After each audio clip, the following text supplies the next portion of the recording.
Andhra Pradesh deputy CM Pawan Kalyan officer on special డ్యూటీగా యువ IAS రాబోతున్నారు. ప్రస్తుతం కేరళలో పనిచేస్తున్న ఆంధ్రప్రదేశ్ కు చెందిన యువ ఐఏఎస్ అధికారి మైలవరపు విఆర్ కృష్ణతేజను తీసుకొచ్చేందుకు ప్రయత్నాలు మొదలయ్యాయి. మంత్రులకు ఓఎస్డీలుగా ఆర్డీఓ స్థాయి అధికారులని నియమిస్తుంటారు. అయినా సరే పవన్ కళ్యాణ్ కోసం ముఖ్యమంత్రి చంద్రబాబు కూడా ప్రత్యేకంగా అనుమతించినట్లు తెలుస్తోంది. ఐఏఎస్ అధికారి అయిన కృష్ణతేజ నియామకానికి గ్రీన్ సిగ్నల్ ఇచ్చారు.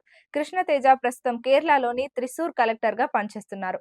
ఆయన్ను డిప్యూటేషన్ పై ఆంధ్రప్రదేశ్ కు పంపాలని కేంద్రానికి ఏపీ ప్రభుత్వం లేఖ రాసింది. కృష్ణతేజ సొంత ఊరు పల్నాడు జిల్లా చిలకలూరిపేట. ఆయన 2 రోజుల క్రితం అమరావతి సచివాలయంలో పవన్ కళ్యాణ్ ను కలిసినట్లు తెలుస్తోంది. కృష్ణతేజ 2015 బ్యాచ్ ఐఏఎస్ అధికారి. ఆయన గతంలో కేరళ పర్యటన అభివృద్ధి సంస్థ ఎండి, పర్యాటక శాఖ డైరెక్టర్, ఎస్సీ అభివృద్ధి శాఖ డైరెక్టర్, అలప్పుజ జిల్లా కలెక్టర్ గా కూడా పనిచేశారు. కరోనా సమయంలో ఆ తర్వాత ఎంతో మందికి చేయూతను అందించారు. కరోనా కారణంతో తల్లిదండ్రులను కోల్పోయిన 609 మంది విద్యార్థులను గుర్తించి వారందరికీ దాతల సహకారంతో ఉన్నత చదువుకు సాయం అందించారు.